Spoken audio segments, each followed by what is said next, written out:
ആ, നീ എത്തിയോ? അമ്മ. എന്താ എന്താ പറ്റി? എന്താ പറ്റി പറ മോളെ. ഞാൻ ജംഗ്ഷനിലൂടെ നടന്നു വരുന്ന സമയത്ത് അവിടെയുള്ള കുറെ ചേട്ടന്മാരുണ്ടെങ്കിൽ കമന്റ് അടിച്ച് അവരെന്തൊക്കെയൊക്കെ മോശമായിട്ട് പറഞ്ഞമ്മ. നിന്നോട് പല വട്ടം പറഞ്ഞിട്ടുണ്ട് ഇമാതിരി വേഷം കെട്ടി പുറത്തിറങ്ങാൻ നിന്നേക്കരുതെന്ന്. അമ്മ എന്തിനാണ് എന്നെ അടിക്കുന്നത്? ഞാനല്ല, അവരല്ലേ തെറ്റിയത്. ഈ കയ്യും കാലും കണ്ടിട്ടുള്ള വേഷം കെട്ടി പുറത്തിറങ്ങിയ ആൾക്കാർ പലതും നോക്കാനും പറയാനും പിടിക്കാനൊക്കെ തോന്നും. അപ്പൊ അമ്മ പറയുന്നത് അവർ ചെയ്തതിൽ ഒരു തെറ്റുമില്ല, എന്റെ ഡ്രസ്സിങ്ങിന്റെ പ്രശ്നമല്ലേ? നിനക്കിത് വല്ലതും അറിയണോ? ഓരോന്നിങ്ങനെ ഒപ്പിച്ച് വെച്ച് ഇറങ്ങിക്കോളൂ ഇരുന്നിട്ട്. ഇനി നീ ഒറ്റയ്ക്ക് പുറത്തെന്തായാലും പോകണ്ട, മനസ്സിലായല്ലോ? ഇവിടെ ചേട്ടനോ അനിയനോ അച്ഛനോ ആരെങ്കിലും ഒക്കെ ഉണ്ടാവും, അവരുടെ കൂടെ നീ ഇനി പുറത്തിറങ്ങിയാൽ മതി. ഒറ്റയ്ക്കുള്ള പുറത്തു പോലും ട്യൂഷൻ പോലും ഒക്കെ നിർത്തിക്കോ. അവനോട് ഞാൻ പറയാം നിന്നെ അവിടെ വരെ കൊണ്ടുവിട്ട് തിരിച്ചു കൊണ്ടുവരാൻ. ഇനി എന്നോട് പറയാതെ വീട്ടിൽ നീ പുറത്തിറങ്ങരുത്. ഇമാതിരി നിന്റെ കൈയില്ലാത്ത കാലില്ലാത്ത ഡ്രസ്സ് എല്ലാം എടുത്ത് മാറ്റി തേ മാറ്റി. അമ്മ എന്തമ്മ ഇങ്ങനെ?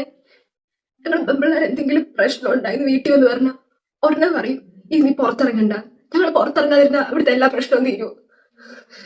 പിന്നെ അമ്മേനെ പോലുള്ള അമ്മമാരുണ്ടല്ലോ, ഞങ്ങൾ ഉപദേശിക്കുന്നതിന് 10-1 നിങ്ങൾ ആ മക്കൾ ഉപദേശിച്ചായിരുന്നെങ്കിൽ ഈ ഒരു പ്രശ്നം ഉണ്ടാവത്തില്ലായിരുന്നു. ഒരു പെങ്കുസിനോട് ഇങ്ങനെ ഡ്രസ്സ് ചെയ്യുക, ഇങ്ങനെ നടക്കുക, അങ്ങോട്ട് ഇറങ്ങരുത് ഇങ്ങോട്ട് ഇറങ്ങരുത് എന്നൊക്കെ പറയുന്ന സമയത്ത് നിങ്ങളുടെ മോനോട് ഒരിക്കലെങ്കിലും ഒരു പെങ്കുച്ചിനെ തെറ്റായ രീതിക്ക് കാണരുത്. അവൾ അങ്ങനെ നോക്കിക്കാണാൻ പാടില്ല. അവൾ നിന്റെ സഹോദരിയാണ്, അവൾ നിന്റെ അമ്മയാണ്, അത് നിന്റെ ആന്റിയാണെന്ന് പറഞ്ഞ് മനസ്സിലാക്കി കൊടുക്കുന്നതിന് പകരം ഞങ്ങൾ പെമ്പിള്ളേരെ റൂൾ ചെയ്യാൻ വരിക. പിഞ്ചു കുഞ്ഞുങ്ങളെ റേപ്പ് ചെയ്യപ്പെടുന്നു. അതിന് കാരണം അവരുടെ ഡ്രസ്സിംഗ് ആണോ? സ്ത്രീകളുടെ ഡ്രസ്സിംഗ് മാത്രമാണല്ലോ കുറ്റം, അല്ലാതെ ഇക്കണ്ട ആൾക്കാർ റേപ്പ് ചെയ്യുന്നൊന്നും കുറ്റമല്ലല്ലോ. എല്ലാവരും ഡ്രസ്സിംഗ് ആണല്ലോ. ഞങ്ങൾ ഈ സ്ലീവ്ലെസ് ഇട്ട് പുറത്തിറങ്ങുമ്പോൾ ചേട്ടൻ ഞങ്ങളൊന്ന് റേപ്പ് ചെയ്തോളൂ ഞങ്ങൾ ആർക്കെങ്കിലും പെർമിഷൻ കൊടുക്കുകയാണ് ചെയ്യുന്നത്. നിനക്ക് എന്റെ ദണ്ണവേ ഇപ്പൊ മനസ്സിലാവത്തില്ല. നീ ഒരു അമ്മയായി കഴിയുമ്പോൾ നിനക്ക് ആ ദണ്ണം മനസ്സിലാവത്തുള്ളൂ. അപ്പൊ ആ പിള്ളേർക്ക് അവരുടെ ഇഷ്ടത്തനുസരിച്ച് ഡ്രസ്സ് ചെയ്യാൻ പറ്റും. എന്തുകൊണ്ട് ഞങ്ങൾ പെൺപിള്ളേർക്ക് ഞങ്ങളുടെ ഇഷ്ടത്തിന് ഡ്രസ്സ് ചെയ്തുകൂടാ? അമ്മേനോട് പറഞ്ഞല്ലോ നീ പുറത്തിറങ്ങുമ്പോ അനിയനെ കൂട്ടിപ്പോ, അച്ഛനെ കൂട്ടിപ്പോ, ചേട്ടനെ കൂട്ടിപ്പോ എന്നൊക്കെ പറഞ്ഞു.